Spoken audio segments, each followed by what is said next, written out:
আগামীতে ক্ষমতায় কে যাবে না না যাবে আমি জানি না, কিন্তু বাংলাদেশের জনগণ কোন দুর্নীতিবাজ, চাঁদাবাজ, দখলবাজ, খুনিদেরকে আর ক্ষমতা দিবে না।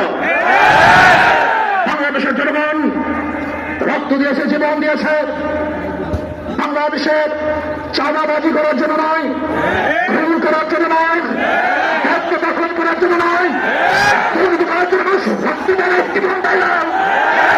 বাংলাদেশের মানুষ জীবন দিয়েছিল, মানুষ মুক্তি পাবে, শান্তি পাবে। আমার গরিব দুঃখী দরিদ্র মানুষ ক্ষুধার্ত থাকবে না, বাংলাদেশের একজন মানুষ খুন আকাশে থাকবে না, বাংলাদেশের একজন গরিব বস্ত্রহীন থাকবে না, আমার বাংলাদেশের কোন মানুষ খুন হবে না, খুন হবে না, বাংলাদেশের ব্যবসায়ীকে চাঁদা দিতে হবে না, বাংলাদেশের প্রত্যেক নাগরিক অধিকার বাস্তবায়ন হবে, তারা শান্তিতে বসবাস করতে পারবে, নির্বিঘ্নে ঘুমাতে পারবে, আমার মা বোনরা ইসলাম দিয়ে রাস্তা চলাফেরা করতে পারবে, বাংলাদেশের মাতৃ থাকবে, মাদ্রাসা থাকবে, বাড়ি থাকবে, টুপি থাকবে, বাড়ি থেকে আক্রমণ করতে পারবে না, তোমাকে ছেড়ে করে দিতে পারবে না।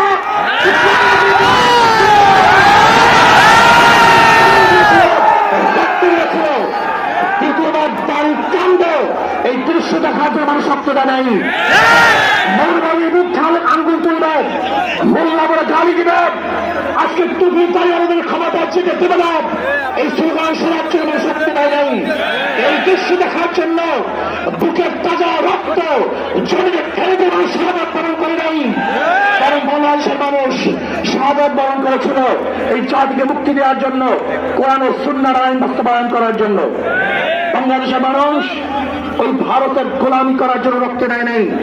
বাংলাদেশের মানুষ ভারত আমাদের দেশে কর্তৃত্ব নেতৃত্ব করবে, আমেরিকা আমাদের দেশে কর্তৃত্ব নেতৃত্ব করবে, এর জন্য বাংলাদেশের মানুষ জীবন দেয় না, রক্ত দেয় নাই। বাংলাদেশের মানুষ সাধারণ, তারা নিজেরা আইন প্রণয়ন করবে, নিজেরা সংসদ পরিচালিত করবে, তারা নিজেদের পা দাঁড়াবে, বাংলাদেশের মানুষ জীবন দিতে পারে কিন্তু কার গোলামি করতে পারে না। ভাইরা আমার, আমি বিশ্বাস করি আজকে মঞ্চে যারা আছেন, যদি আমরা মুনাফিকি না করি,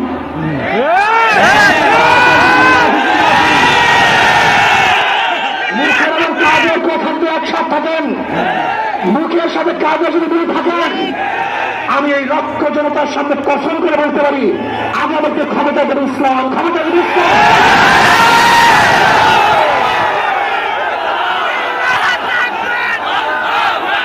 খবরদার যদি মুনাফিকি করি তাহলে দেশের মানুষ